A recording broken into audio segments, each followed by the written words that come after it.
Good afternoon, good evening, good morning, wherever the hell you guys are located in this crazy world. I'm Al Ditton. I'm with Underground Noise Webzine. This is Webisode number 69. Today's guest, I have the pleasure of interviewing Axel Muller from the band called Battlesword. Welcome, Axel. How you doing today, sir? Yo, hi.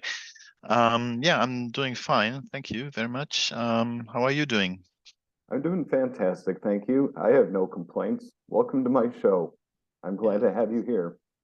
Yeah, thanks for having us. It's a pleasure to be here and to um, tell something about our small band. Sounds good, sounds good. I was listening to your new album a little while ago called Towards the Sun or something like that. I forgot what it's called. Towards the Unknown, it's Towards the called Unknown. actually. That's right. I'm sorry. I kind of had two band albums mixed up in my brain, combined them together a little bit there. Yeah, The first question I okay. would like to ask you is, what two songs did you find to be your favorites off that album? I like the song Hound of Hades and To Become the Wolf. Those stood out to be my favorites off of it. hmm Yeah, thanks. My two favorite songs are the opener one, The Awakening, and Hound of Hades is also Hound of Hades. Yeah, also one of my favorites. Yeah. Which song did you find on the album to be the most difficult to write? Um,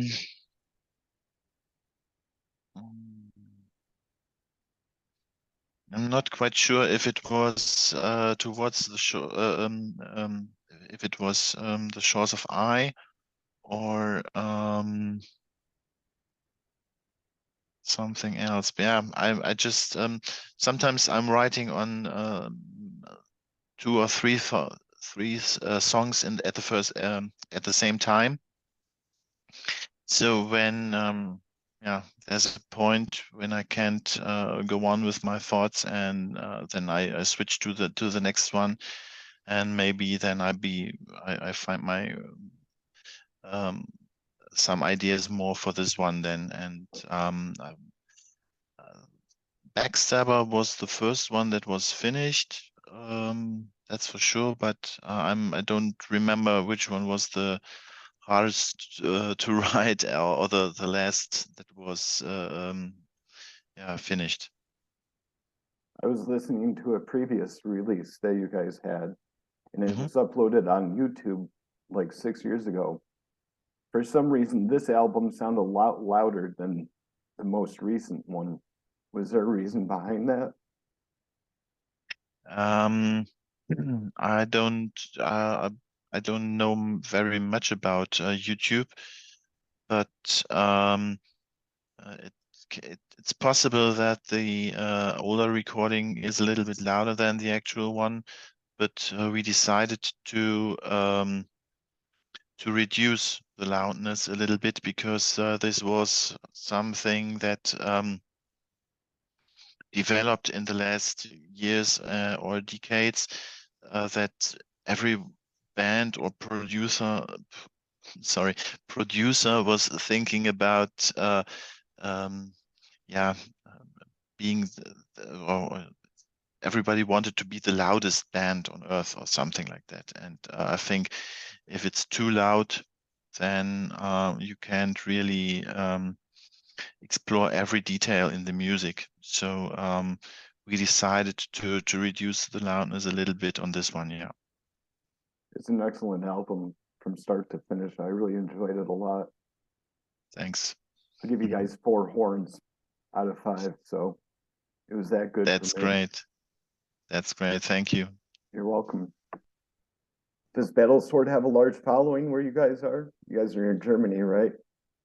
Yeah, we're from the western part of Germany, next to the Dutch and Belgian border, and yeah, the band exists since 1999, so we will have our 25th anniversary next in 2 years, and we always have been an underground band and still are. and our fan base is still growing. We had some years where we were, yeah, were some kind of inactive because of health reasons or family issues or something. So what we often see is that people know our band name because it's not a new band. Many people have already read or heard about us, but they are not familiar to our sound or to the music in detail. So yeah, it's not easy to say if we are very famous. We're not famous, but yeah, I think our fan base is still growing. Yeah. You guys have a very old school death metal sound to you. What bands influence you? I first started with independent music and punk rock as a teenager, and I became a member to the metal scene in 1990. In the beginning, something like this. So I personally began with classically with Iron Maiden, Megadeth, Metallica, the thrash bands everybody knows, and then in the middle of the 90s, I became a fan of melodic death metal, and yeah, I think this is what we all have in common, that we love melodic death metal, and so this is the reason why we are playing this kind of music. Everybody of our band has different influences. Our drummer, for example, is more into the traditional heavy metal and a little bit into death metal, thrash, black. For example, I'm listening to death and black metal the most, sometimes thrash, but still also to the old punk music from my teenage days, and yeah. So we don't have one certain influence. It's a large variety. That makes a lot of sense. You can never go wrong with punk rock. I like a lot of punk myself. Bad Religion, No Effects, The Misfits, Yeah, Ramones, yeah, Sex Pistols. I like those guys a lot. yeah. Those were the bands of my teenage times when I was 14, 15, 16. Yeah, Do you remember great how old you were? bands. Do you remember how old you were when you first heard music? I listened to music my whole life because my parents always had radio or um, disc. No, uh, um, yeah, the stereo. It was always music in the house, and I started buying my own music at the age of 11, something like this. But it was more normal music, and then it developed into in the direction of alternative independent punk and later then metal. That's really cool. Now, when it comes to composing music, what tuning do you guys play in? I play in D standard. Yeah, I think so. Yes, it's the standard. Yeah. Yeah, it gives a nice chunk to it. It's really chuggy. I mean, you can still do a lot Yes. of good bends and a lot of pinch harmonics with it. Yes, indeed. Yeah. I also play in drop C, but you guys play in D standard. That's amazing. I think a lot of death metal bands are doing that nowadays. Monstrosity has always been like that. They played in D Mhm. standard. Yeah, but let me think about it. I'm not a musician, so I maybe I'm telling nonsense, but I think it's yeah, I think it's what you said. Yeah, I have to.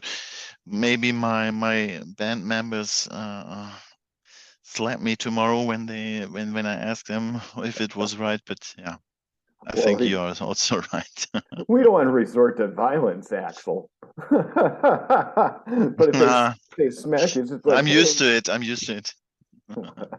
Well, I hope it's not habit forming. That's all. You know, that's kind of Yeah, funny. everything's fine. Yeah. That's good. That's good. How did you meet your band members? Um,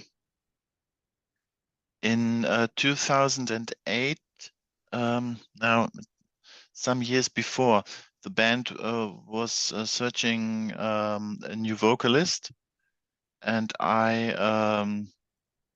wrote an email to the band, but I never got an answer. And then it seemed as if the band was um, disbanded. Um, I'm not sure if it's the right term, but then they became active once again, and some years later they were looking for a new vocalist again. And I wrote another email to them, and then they invited me um, to meeting them and for a rehearsal together. And yeah, it was like love at first sight, maybe. So it was after the first rehearsal together, it was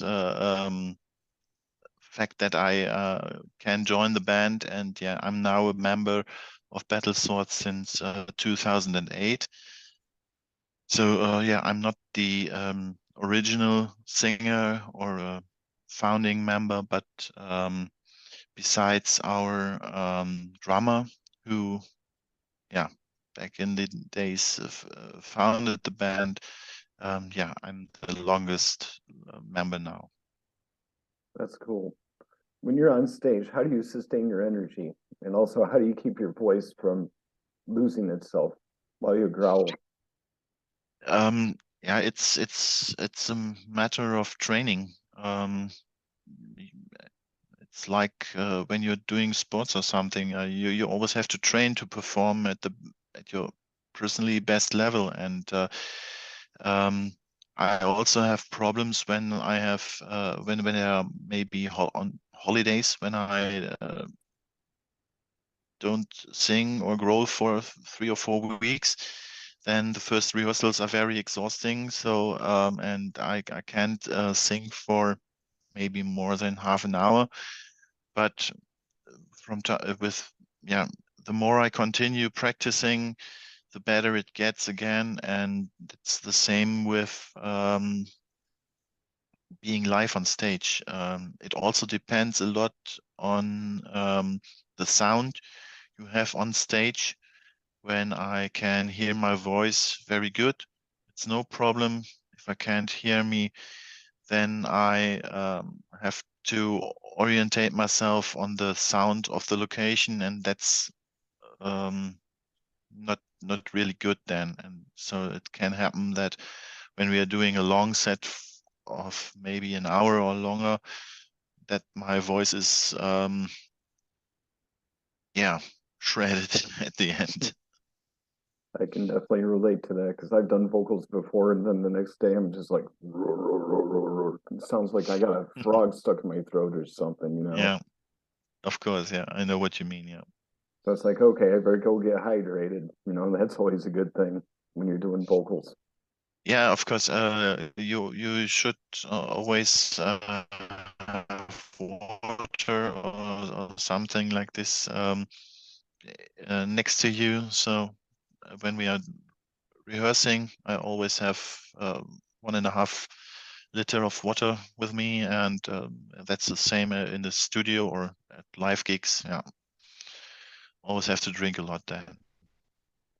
How would you compare the death metal scene from when it first started till now? Do you think it's a lot bigger and it's a lot stronger than it used to be?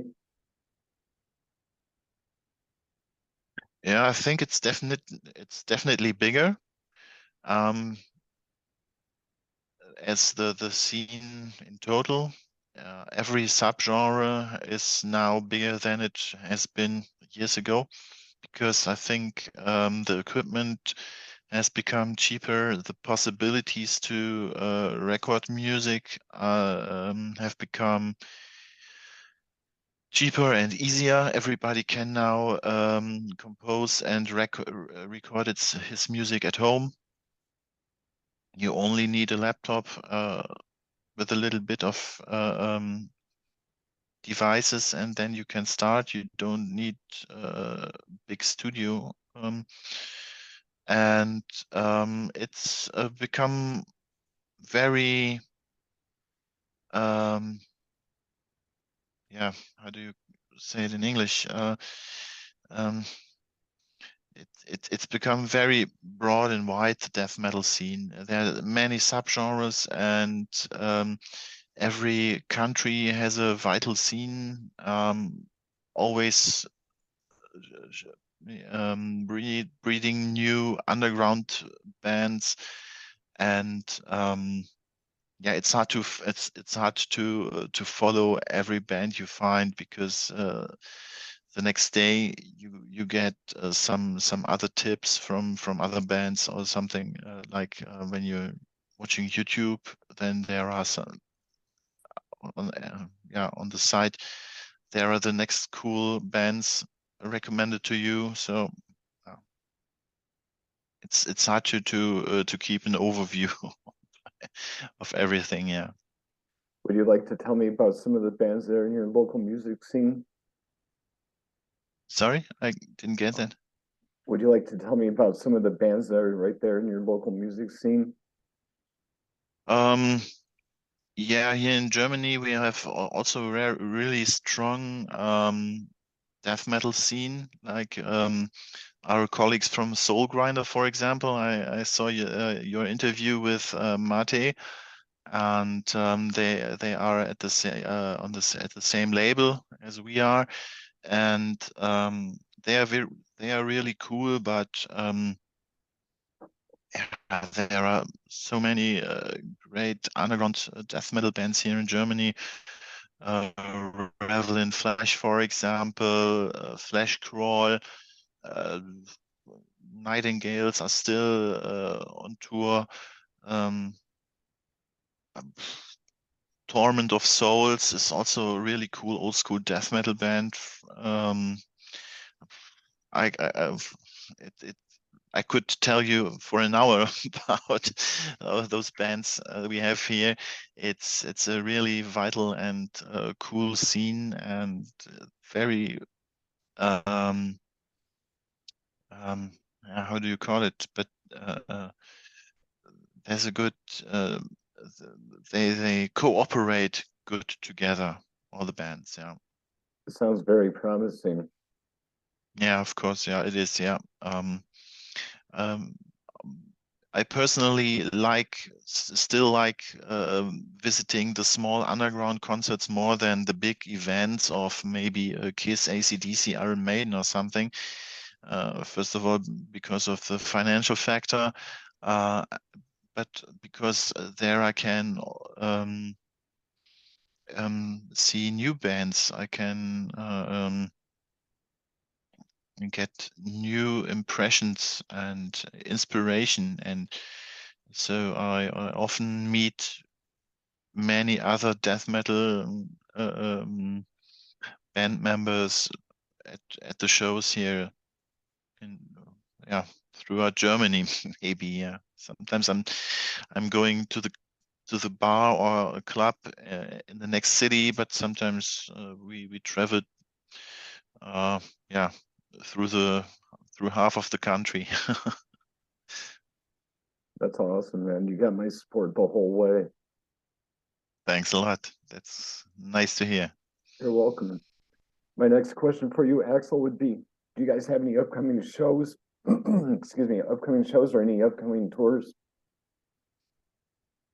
Not really tours because we all have normal day jobs and families, so we are limited in time a little bit, but we are already planning some new dates in the next year.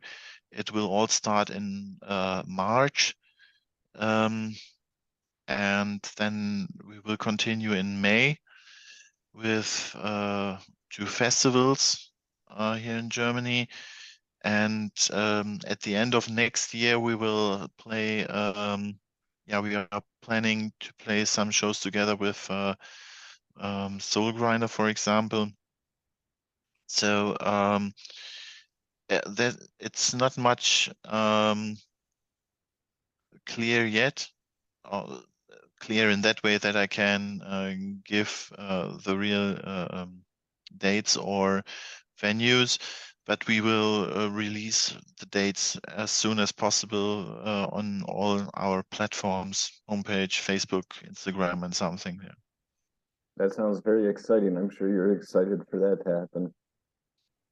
Of course, that's why we are doing this shit. We don't. We are not that kind of musician that only wants to record something for himself. Also, we want to go out. We want to go on stage. We want to bang our heads off together with the audience. Have a good time. Maybe 1 or 2 beers, something like this, together with the other guys and of the other bands and the fans. Yeah, that's the reason why we are doing this. Yeah. That's awesome. Interaction is always important, especially with fans. I'm sure there's Yeah. some fans that keep in contact with you guys about every day.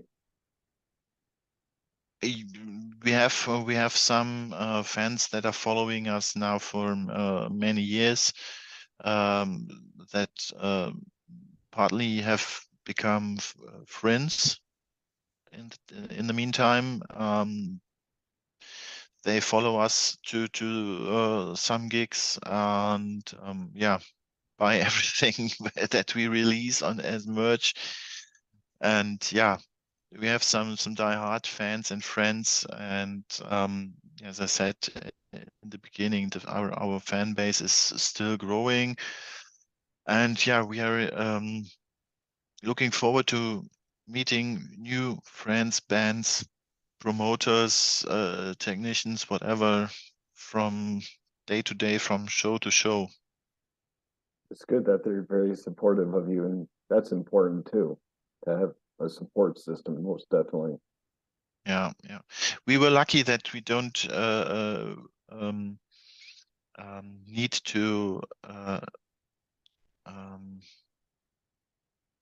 that we don't need the band for our financial income during the last years with the pandemic. So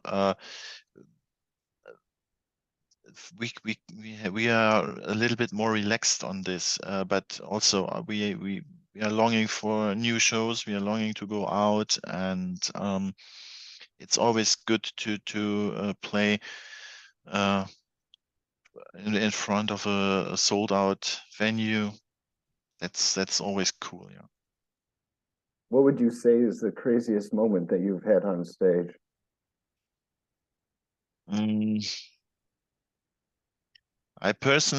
My personal craziest moment was when when I don't know how it's called in English, but I made in Germany it's called Spagat, when both of your legs are going into different directions. It's because there was so much beer and sweat on stage. It was very slippery, and at one moment, my legs went in 2 different directions, and I fell over and hit my face on the microphone. But yeah, nothing seriously, nothing serious happened. We could go on with the show, but this was really crazy, and we had we had many funny moments on stage when, for example, our drummer fell backwards off the stage because there was not much space left between the place where the drum kit was situated and the backstage area. So he suddenly disappeared somehow. Yeah. That would be really scary if he had a concussion, because he wouldn't be able to do any drums for a while. He'd just be like, what do I do? Yeah, of course. Yeah. What the hell just happened to me? Yeah, yeah, at the first moment, this was very crazy and a little bit frightening, but at the end, nothing happened, and it was this is still a funny memory. I'm just glad it wasn't anything too serious, because if it was a little too serious, then it'd be like, oh crap, these guys are on hold for a while. So that's what I would be afraid of, Yeah. Yeah, of course. Yeah. Well, I can't really think of too many other questions to ask you, Axel. Do you have any last words for Underground Noise Webzine? Sorry, I didn't get that. Oh, I was asking, do you have any last words for Underground Noise Webzine? Yeah, thanks for having us at your show, at your Webzine. Thanks for the support. I hope your followers are now curious to learn more about Battlesword and the German death metal scene. And yeah, to you and to every single follower of your show, yeah, feel free to contact us if you have further questions. You can check out our webpage, Facebook, Instagram, Bandcamp, whatever. And yeah, feel free to contact us, and yeah, keep supporting the underground scene as much as you can. And yeah, maybe we will meet personally at one of our future shows. Who knows? Well, if you guys come to the States, come to Atlanta, Georgia, I'll definitely be right there up front so I can smack my head up against the microphone for you. Okay, that would be a great deal. Yeah. Give the microphone a headbutt. That way you don't have to do it. Hey, why not, That's a that's an offer I never had before. Yeah. Thank you. Hey, my pleasure, dude. Well, everybody, please support Underground Noise Webzine. Support Axel and his band Battlesword. They really kick ass. They're really fucking awesome. I really like them a lot. Also, support your local music scene, support the underground, and also stay out of trouble. It's not worth getting in trouble, you guys. Trust me. And also, subscribe to my channel if you're new here. Like it, share with your friends. Check me out on facebook.com/undergroundnoise420. Or no, I take that back. Yeah, that's right. Sorry, guys, it's been one of those days. But anyway, I'd like to tell you, Axel, thanks again for your time today. It was a pleasure. Thank you. My pleasure as well, man. Thanks Okay. again.